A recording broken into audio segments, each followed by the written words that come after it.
Tugasku menemanimu.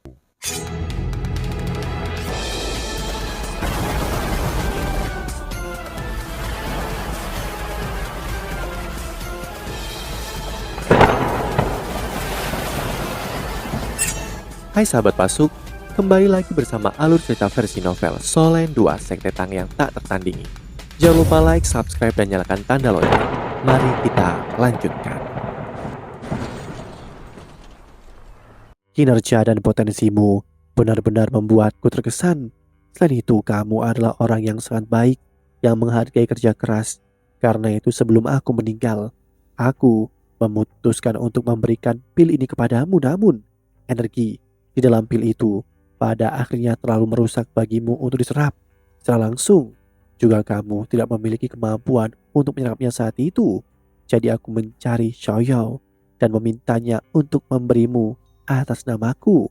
Aku memintanya untuk menyerahkan pil naga kepadamu pada saat yang tepat.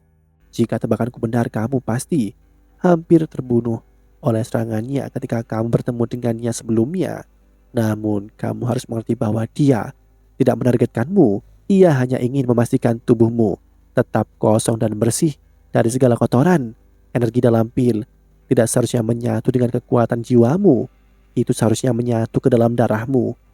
Ini akan memberimu beberapa kemampuan yang dimiliki naga dan memungkinkanmu untuk membebaskan diri dari keterbatasan manusiamu. Dengan talenta dan hadiah yang kamu miliki, aku yakin bahwa pil naga akan memberimu peluang bagus untuk menciptakan keajaiban.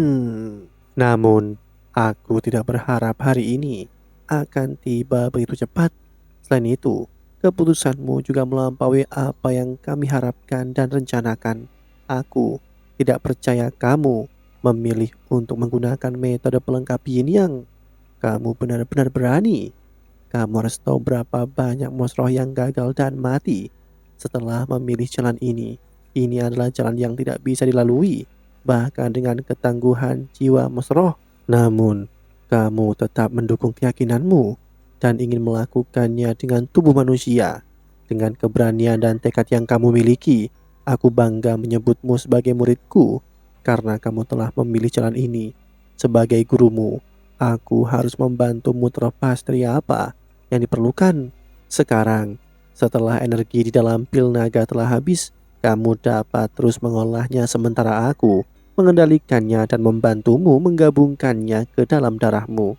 Ini akan memungkinkanmu untuk memiliki kekuatan fisik naga dan sangat meningkatkan peluang keberhasilanmu. Ya, terima kasih guru. Wo Yuhao bisa merasakan perasaan hangat yang membesarkan hati di dalam hatinya.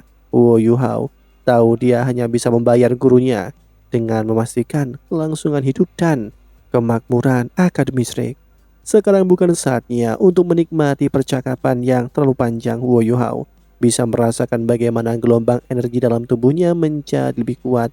Energi dari pil naga yang baru saja menyatu dengan darahnya juga tampaknya sangat tidak stabil. Namun Wo Yuhao memutuskan untuk fokus mengendalikan inti jiwa spiritualnya saat ia mengubah niatnya kembali ke lautan spiritualnya. Mengendalikan inti jiwa spiritualnya adalah kunci dari segalanya dan langkah terpenting untuk seluruh prosedur. Kendalinya terhadap inti jiwa spiritual berjalan sangat lancar. Rasa sakit yang diderita oleh Wo Yuhao juga berkurang sebagian besar dengan makanan yang disediakan oleh pil naga. Ini memungkinkan dia untuk lebih memfokuskan energi dan perhatiannya pada tugas yang ada. Aura lembut penatuamu menyatu dengan cepat ke dalam darah Wo Yuhao. Energi tidak stabil dari pil naga mulai beredar ke meridian Wo Yuhao di bawah bimbingan penatuamu. Beberapa energi mistik mulai menyatu dengan organ-organ dalamnya juga. Kecepatan di mana mereka melebur sangat cepat. Sisik pada tubuh Wo Yuhao mulai menjadi runcing saat tumbuh lebih tebal dan lebih besar. Pil naga ini pada kenyataannya telah menyesuaikan diri dengan tubuh Wo Yuhao. Penatuamu telah memberitahu Long Xiaoyao untuk memberikan pil itu kepada Wo Yuhao agar dia menggunakannya saat dia membentuk inti jiwa keduanya. Namun tak satu pun dari mereka yang mengharapkan Wo Yuhao untuk menggunakan energi pil naga begitu cepat. Ketika fluktuasi kekuatan jiwa lembut beredar melalui udara di sekitarnya, atmosfer seluruh laboratorium tampak tenang setelah munculnya pil naga. Kristal es yang dibentuk oleh permaisuri salju tampaknya tidak lagi berada di ambang kelelahan. Itu terus mengendalikan inti jiwa kedua Wo Yuhao secara stabil dan berkelanjutan. Inti jiwa terus menyerap kekuatan es pamungkas saat ia berputar ke arah yang berlawanan dari inti jiwa spiritual Wo Yuhao. Karena kekuatan yang dilepaskan oleh inti jiwa spiritual sedang dibatasi oleh Wo Yuhao, itu akhirnya tidak dapat mengganggu pembentukan inti jiwa es pamungkas. Namun inti jiwa spiritual tidak pernah berhenti bertarung melawan Wo Yuhao karena melepaskan fluktuasi spiritual yang tak hitung jumlahnya yang menyerang tubuhnya. Namun kekuatan pil naga benar-benar hebat.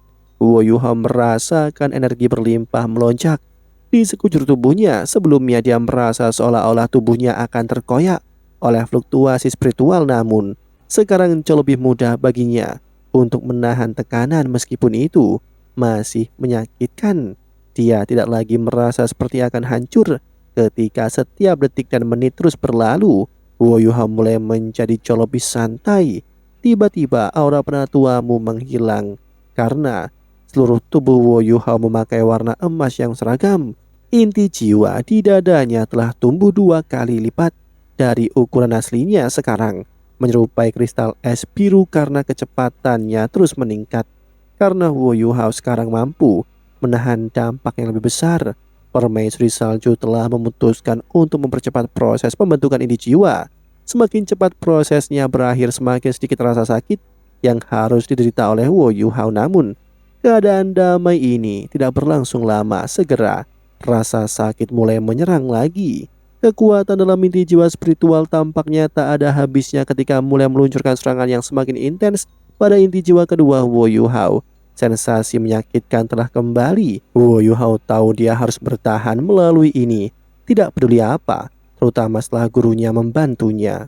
Wo Yuhao mencoba bertahan dengan setiap ons energi di dalam tubuhnya, namun menjadi semakin sulit baginya untuk mengendalikan inti jiwa spiritualnya. Ini karena kedua inti jiwa harus terus terlibat dan berinteraksi satu sama lain untuk menyelesaikan teknik pelengkap yin yang. Namun serangan dari inti jiwa spiritualnya semakin menguat. Apa yang harus aku lakukan sekarang? Saat ini Wo Yuhao mulai panik. Semua orang telah berusaha keras untuk membantunya berhasil. Jika dia gagal, dia tidak hanya akan mengalami cedera serius, tetapi juga kehilangan kesempatan untuk mencoba ini lagi dalam waktu dekat. Bahkan dia mungkin juga kehilangan nyawanya jika dia gagal. Saat rasa sakit yang hebat berfluktuasi antara dada dan kepalanya Wo Yuhao menjadi semakin pusing. Dia hampir pingsan. Jika dia benar-benar pingsan, inti jiwa spiritualnya akan lepas kendali. Suara tua penatuamu kini bergema di kepala Wo Yuhao. Setelah itu, ledakan kekuatan spiritual yang sangat kuat terpancar dari lautan spiritual Wo Yuhao. Anakku, tolong bantu aku membela kota Shrek dan Akar Shrek.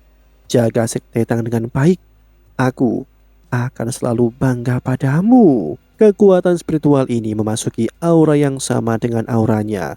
Wo Yuhao hanya merasakan kemampuan pengendaliannya meningkat ketika lautan emas muncul di sekitar inti jiwa spiritualnya. Lautan emas ini bukanlah lautan spiritualnya sendiri, itu berisi kekuatan spiritual yang bukan miliknya. Setelah lautan kekuatan spiritual ini muncul, inti jiwa spiritualnya yang melakukan perlawanan kuat langsung stabil. Selain itu, ia mulai dengan rakus menyerap kekuatan spiritual murni di dalam lautan emas. Selama proses ini, ia tidak lagi berperilaku agresif, seolah-olah seorang kultivator yang kuat tiba-tiba menemukan harta karun ketika mengejar musuhnya.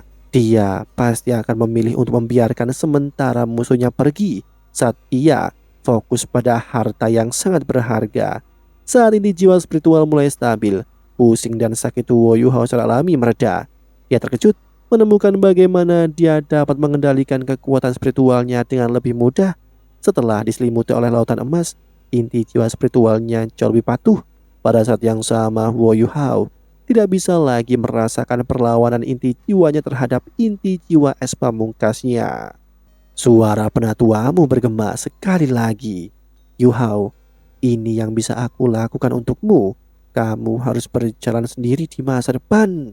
Aku percaya bahwa kamu akan dapat mengukir jalan milikmu. Aku akan pergi dulu. Saat cahaya keemasan berkedip, penatuamu menghilang dari kesadaran Wo Yuhao. Guru! Jika dia bisa menangis, air mata akan mengalir di seluruh wajah Wo Yuhao. Bantuan tanpa pamrih dari gurunya sekali lagi membantunya mengatasi tantangan yang signifikan. Sosok emas meninggalkan pintu logam yang memisahkan laboratorium dan halaman. Penatuamu muncul di hadapan Penatua Aswan. Penatua Aswan mondar-mandir di luar pintu dengan cemas sambil menunggu penatuamu muncul kembali. Setelah melihatnya, Penatua Aswan menghela nafas lega. Percakapan yang dia miliki dengan penatuamu sebelumnya telah memberinya perasaan tidak menyenangkan. Penatuamu seperti seorang guru dan teman baginya. Jika dia tidak tahu bahwa penatuamu telah memelihara rasa spiritualnya sendiri di dalam pohon emas, Penatua Aswan mungkin bahkan lebih sedih daripada Wo Yuhao. Penatuamu mengungkapkan senyum hangat di wajahnya yang keriput ketika dia menatap Penatua Aswan. Swanzi, aku ingin kamu mengurus kota Shrek dan akademi Shrek untukku. Jangan beritahu Yuhao tentang ini. Anggap saja aku masih di pohon emas.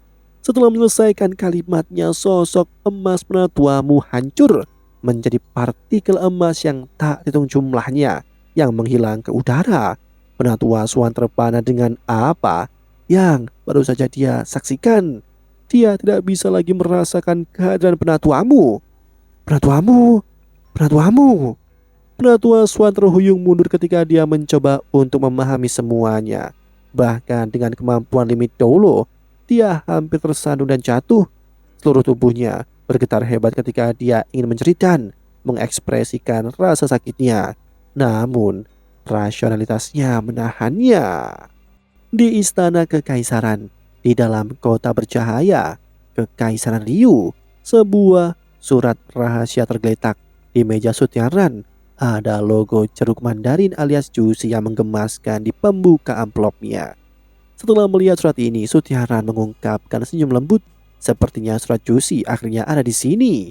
Aku ingin tahu bagaimana dia akan menangani situasi saat ini.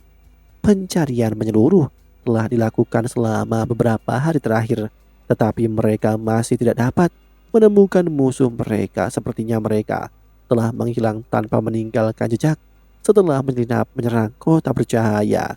Ini benar-benar tidak bisa dipercaya. Sutiaran mulai khawatir bahwa musuh benar-benar memiliki semacam teknologi spasial seperti yang dikatakan Penatua Kong. Jika musuhnya benar-benar memiliki teknologi seperti itu, serangan mereka berikutnya bisa terjadi di dalam kota bercahaya. Sutiaran mengeluarkan surat itu. Tulisan tangan Juicy yang indah menghiasi seluruh surat itu. Kata-katanya sepertinya menyampaikan rasa hormatnya terhadap Sutiaran. Sutiaran sudah merasa lebih bahagia hanya dari melihat kata-katanya. Dia mulai bertanya-tanya apakah dia sudah berlebihan ketika Juicy bertanya kepadanya apakah dia bisa membawa pangeran ke medan perang bersamanya. Dia merasa bahwa mungkin jawabannya seharusnya lebih positif, namun dia percaya bahwa dia telah membayar kembali kesetiaannya dengan kepercayaan yang ditujukan padanya dengan memberinya kembali atas pasukan. Saat dia memikirkan hal ini, Sutiaran mulai membaca isi surat itu. Saat dia membaca, perubahan ekspresi wajahnya sangat dramatis. Aku tidak percaya. Dia memikirkan cara yang bagus untuk mengatasi situasi yang sulit ini. Dia benar-benar permaisuri Dewi Perang Kekaisaran Ryu. Juicy adalah orang yang paling kupercaya. Isi utama surat Juicy hanya berisi beberapa kata, yaitu jangan menyerang. Mereka akan mengelilingi kota Shrek, tetapi tidak akan menyerangnya. Dia berencana untuk menarik semua pasukan yang berbagi hubungan dengan kota Shrek ke tempat di mana camp mereka saat ini berdiri. Demikianlah kisah untuk kali ini. Sahabat Pasuk, jangan sedih, jangan bimbang, apalagi galau, karena aku kan selalu menemanimu.